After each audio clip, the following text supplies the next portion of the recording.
दिन देखो नहीं तोला संगी तोला, दारू से मन मोर चोला, हाय हाय तर से मन मोर चोला।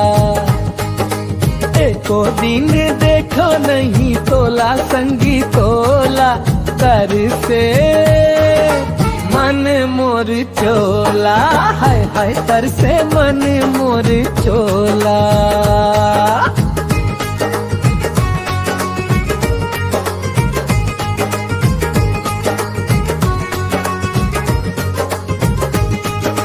सपना में देखे वो तोला मत निगाह मामा, दूरी हाले देखे वो तोला अमुआ के छाव मामा। फिर माना कुछ बताना, दुख हो गए हवे भारी मोला, हाय हाय तर से मन मोर चोला।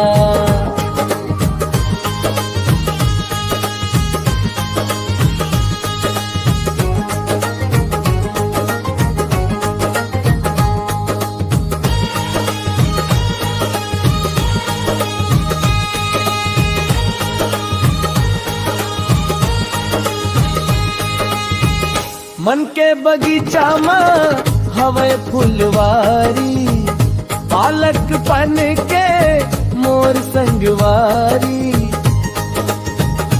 कर ले करार परिया के पार, 4 बजे आवे ते अकेला, हाय हाय तर से मन मोर चोला। एको दिन देखो नहीं तोला संगी तोला, तर से मन मोर चोला, हाय हाय तर से मन मोर चोला।